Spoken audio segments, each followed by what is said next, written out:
warahmatullahi wabarakatuh. Alhamdulillah wassalatu wassalamu ala Rasulillah Sayyidina Muhammad bin Abdullah wa ala alihi wa sahbihi wa man wala. Wala hawla wala quwata illa billah, amma ba'du.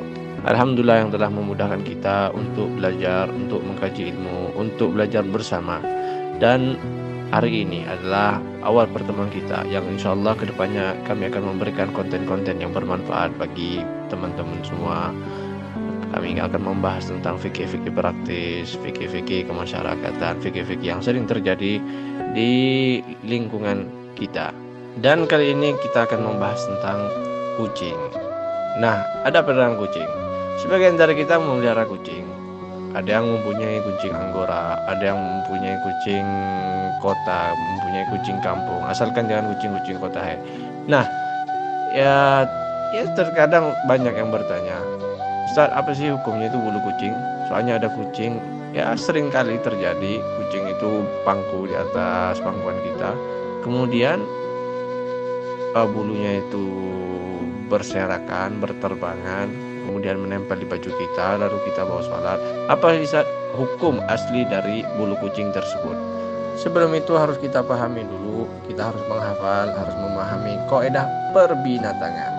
Apa itu Ustaz, kaidah perbinatangan? Ya, kaidah yang pertama, semua hewan itu suci ketika hidup ya. Hewan yang hidup itu semuanya suci kecuali anjing dan babi. Nah, anjing dan babi hukumnya najis. Oke.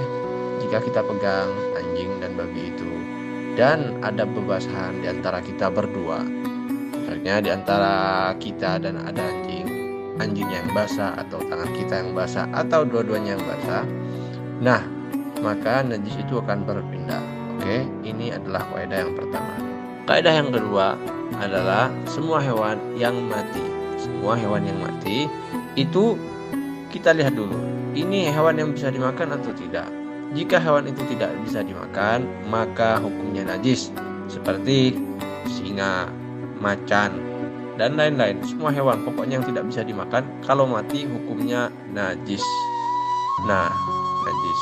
Jika kita bawa sholat misalnya, ini enggak sah. Misalnya ada ulat tidak bisa dimakan. Oke, kita pegang itu ada ulat mati, kita bawa sholatnya tidak sah. Nah, itu hewan yang tidak bisa dimakan. Adapun hewan yang bisa dimakan, nah kita lihat dulu, ini hewan yang bisa dimakan, ini matinya ini karena disembelih atau tidak. Jika mati karena tidak disembelih, oke, mati dengan begitu saja, mungkin karena ya banyak pikiran hidup. Nah, mati. Nah, ini hukumnya menjadi bangkai. Dan hukum bangkai adalah hukumnya najis. Oke. Ini.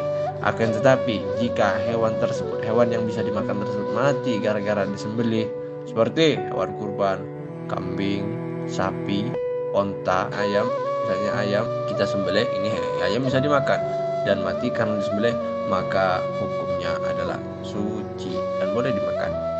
Ini adalah kaidah yang kedua. Adapun kaidah yang ketiga adalah semua anggota badan dari hewan yang terpisah ketika hidup, maka hukumnya adalah bangkai. Maksudnya najis hukumnya. Oke, ini selain ikan dan belalang. Jika terpisah ketika hidup, maka hukumnya adalah bangkai dan najis. Seperti contoh, mungkin karena sebagian orang ingin makan buntut sapi, akhirnya pergi ke kandang, kemudian dipotong tuh buntut tuh, kemudian dimasak. Nah, ini tidak boleh, soalnya ini terpisah ketika hidup dan bangkainya sapi adalah najis. Jadi buntut ini tidak boleh dimakan karena hukumnya najis. Oke, kecuali di sini ada pengecualian, kecuali bulu dari hewan yang bisa dimakan. Nah, bulu-bulu hewan yang bisa dimakan ini hukumnya suci. Oke, misalnya bulu sapi, bulu domba, bulu kambing. Nah, ini hewan bisa dimakan, hukumnya suci.